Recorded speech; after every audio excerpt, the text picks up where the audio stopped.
അപൂർവമാണ് എന്നതാണ് ഒരു യാഥാർത്ഥ്യം.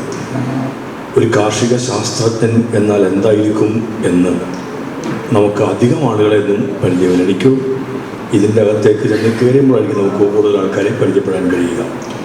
അവിടെ അത്തരത്തിലൊരു പരിചയപ്പെട്ടൊരു നല്ല മനുഷ്യനാണ് അദ്ദേഹം.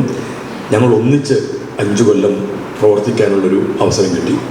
ഇവിടെ നേരത്തെ പറഞ്ഞ IRTCBSF ഇതിൻ്റെ ഇച്ചിരി പ്രയാസമുള്ളൊരു ഇതാണ് കേട്ടോ.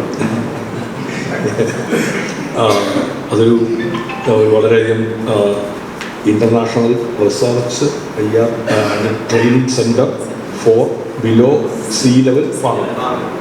ഞാനായിട്ട് ചുമതലക്കാരനാണ്. അപ്പോൾ കൃഷി വകുപ്പിൻ്റെ ചുമതലയുള്ളൊരു സ്ഥാപനമാണ് ഈ IRTCBSF എന്ന് പറഞ്ഞു കഴിഞ്ഞാൽ. അപ്പോൾ അതുകൊണ്ട് ഞാൻ തന്നെ ആദ്യം കയറിയിട്ട് എൻ്റെ ചുമതലക്കാരനായ മന്ത്രിയായി ചെന്നപ്പോൾ ഞാൻ തന്നെ ഇതിങ്ങനെ കാണാൻ പഠിക്കുകയുണ്ട്. എൻ്റെ അപ്പോൾ ഇത്രയും വലിയ നീളമുള്ള പേരൊക്കെ ഇടണമെന്നൊക്കെ ഇങ്ങനെ ആലോചിക്കുന്നതാണ്. അതിൻ്റെ ചുമതല അദ്ദേഹത്തിനായിരുന്നു. അദ്ദേഹത്തെ പ്രായത്തിൻ്റെ അല്ലെങ്കിൽ ഇതിൻ്റെ ഒരു റിട്ടയർമെൻറ്റ് എത്ര നാൾ വരെ ഇതിനകത്ത് നിലനിർത്താൻ കഴിയുന്നൊക്കെ ഒരു ഇതുണ്ടെങ്കിലും എനിക്കൊരു ഇതുണ്ടായിരുന്നു, എങ്ങനെയെങ്കിലും സാറിന് ഞാനുള്ള ഒരു 5 കൊല്ലക്കാലവും അത് നീട്ടിക്കൊണ്ടുപോകണം എന്നുള്ളത്. ഞാൻ ഒഴിയാറായി, എൻ്റെ ടേൺ തീർന്നു, അറിയാമല്ലോ എന്നൊക്കെ പറഞ്ഞ് ഇടയ്ക്കൊരു ഫോൺ കോൾ വരുമ്പോഴും ഒന്ന് നോക്കാം സാർ എന്ന് പറഞ്ഞ് ഞങ്ങളൊക്കെ നിൽക്കുക. പക്ഷെ എന്താണെന്ന് വെച്ചാൽ പത്മകുമാർ സാർ അവിടെ ഉണ്ടാവണം എന്നുള്ളതൊരു ഞങ്ങളുടെയൊക്കെ ഒരു ആഗ്രഹമായിരുന്നു. അതുകൊണ്ട് അദ്ദേഹത്തിൻ്റെ നിലപാടുകൾക്ക് അത്രയും വലിയ പ്രാധാന്യം ഉണ്ടായിരുന്നു.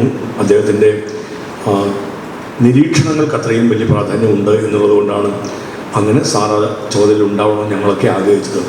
അദ്ദേഹത്തെ ചേർത്തല റോട്ടറി ആദരിക്കുമ്പോൾ അതൊരു വലിയ ഏറ്റവും സന്തോഷകരമായ ഒന്നായിട്ട് അതും മാറുകയാണ്. ചേർത്തല രായൻ ചേട്ടനെ ആർക്കാണ് പരിചയപ്പെട്ടിട്ട് പിന്നെ മറക്കാൻ കഴിയുക? ഇന്ന് വന്ന് കയറുമ്പോഴും ഞാൻ പറഞ്ഞു എന്തൊരു തിളക്കമാണ് ആ മനുഷ്യനെ കാണുമ്പോൾ ഉണ്ടാവുക എന്ന്.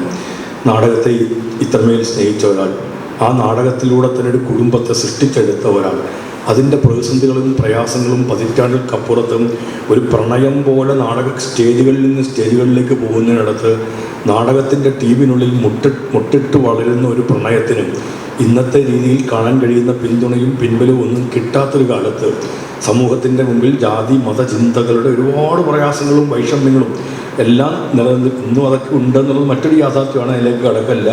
അതെല്ലാം നിൽക്കുന്നൊരിടത്ത്, ശാഠ്യങ്ങൾ ഒരുപാടിടങ്ങളിൽ നിന്ന് ഉയർന്നു പൊന്തിയൊരിടത്ത് അതിനെല്ലാം എതിരെ നീന്തി ജീവിതത്തെ മുന്നോട്ട് കൊണ്ടുപോവുക എന്ന് പറഞ്ഞാൽ വലിയ പ്രയാസമുള്ള ഒരു കാര്യമായിരുന്നു. ഒരു വശത്തൂടെ നാടകത്തിൻ്റെ കളിയും മറ്റൊരു വശത്തൂടെ കുടുംബത്തെയും മുന്നോട്ട് നീങ്ങിക്കൊണ്ടു പോവുക, തിരശ്ശീലയുടെ അഭിനയവും തിരശ്ശീലയ്ക്ക് വെളിയിലേക്ക് എത്തുമ്പോഴുള്ള ജീവിതവും പൊരുത്തപ്പെടുത്തി മുന്നോട്ട് കൊണ്ടുപോകാൻ പ്രയാസപ്പെട്ടിട്ടാണ് ഇന്ന് തിളങ്ങുന്ന ഒരു ഈ എന്തായാലും പേര് പറയുന്നത് എനിക്കറിയാൻ വയ്യാത്തതുകൊണ്ട് ഇതിൻ്റെയൊക്കെ ഉള്ളിൽ ഇങ്ങനെ വന്നു നിൽക്കുന്ന ഈ മനുഷ്യൻ ഇങ്ങനെ വന്നിരിക്കുന്നതിനടുത്ത് ഒരുപാട് പ്രയാസങ്ങളെ അതിജീവിച്ച് കടന്നു വന്ന ഒരാളാണ്. അതുകൊണ്ട് ചേർത്തല രാജനെയും രാജൻ ചേട്ടനെയും റോട്ടറി ഇങ്ങനെ അവാർഡിനായി തിരഞ്ഞെടുക്കുന്നു എന്ന് പറയുമ്പോൾ ഞാൻ നേരത്തെ പറഞ്ഞതുപോലെ തന്നെയാണ്, അത് വലിയ കാര്യം തന്നെയാണ്.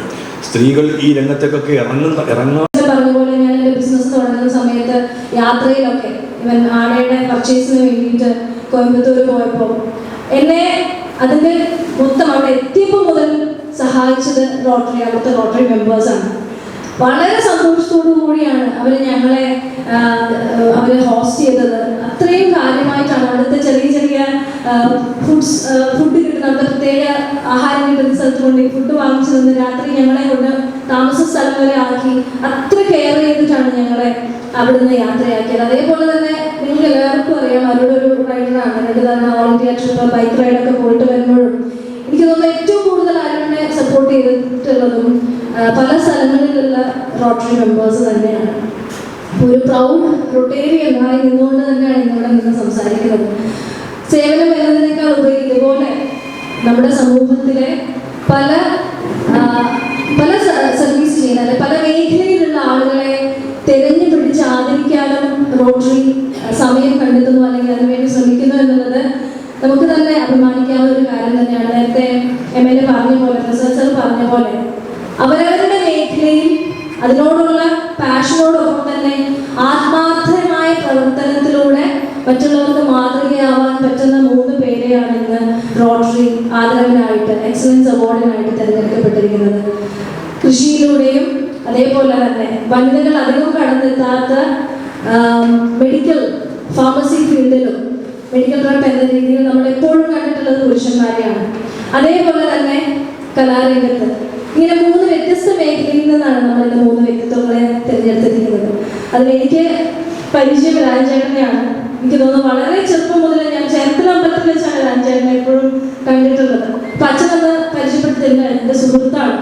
അപ്പൊ ഞാൻ വളരെ ചെറുപ്പം മുതൽ കാണുന്ന അതേപോലെ തന്നെയാണ് രാജേട്ടൻ എപ്പോഴും, ഒരു വ്യത്യാസം വന്നിട്ടില്ല. അപ്പൊ വളരെ എല്ലാ രീതിയിലും ഭയങ്കര ഞാനൊരു കലാകാരി എന്ന നിലയിൽ എന്നെ ഒരുപാട് ഇൻസ്പയർ ചെയ്തിട്ടുള്ള ഒരു വ്യക്തി കൂടെയാണ് രാജേട്ടൻ. എപ്പോൾ കണ്ടാലും വളരെ പ്ലസന്റ് ആയിട്ട് ആ ചിരിച്ച മുഖത്തോടു കൂടിയാണ് രാജേട്ടനെ കാണാൻ കഴിയുന്നത്. ആ ഒരു ഫയർ ഇപ്പോഴും അദ്ദേഹത്തിന്റെ ഉള്ളിലുള്ളതിന്റെ ഒരു പ്രതീകമാണ് നമുക്കത് പുറത്തും റിഫ്ലക്ട് ചെയ്യുന്നത്. അതേപോലെ തന്നെയാണ് മറ്റു 2 പേരും. ഇന്ന് ഈ വേദിയിൽ ആദരവ് ഏറ്റുവാങ്ങാൻ ഏറ്റവും യോഗ്യരായ 3 പേരെ തിരഞ്ഞെടുത്തു എന്നതിൽ ആസ് എ റോട്ടറി മെമ്പർ വളരെ അഭിമാനമുണ്ട്. ഇവിടെ ഇന്ന് ഈ വേദിയിൽ ഇരിക്കാൻ ഒരിക്കൽ കൂടി ഞാൻ പറയുകയാണ്, ഇവരോടൊപ്പം ഒക്കെ ഈ വേദിയിൽ ഇരിക്കാൻ എന്നെയും കൂടെ ക്ഷണിച്ചതിന് ഗിരീഷ് ചേട്ടനോടും മറ്റെല്ലാവരോടും നന്ദി അറിയിക്കുന്നു.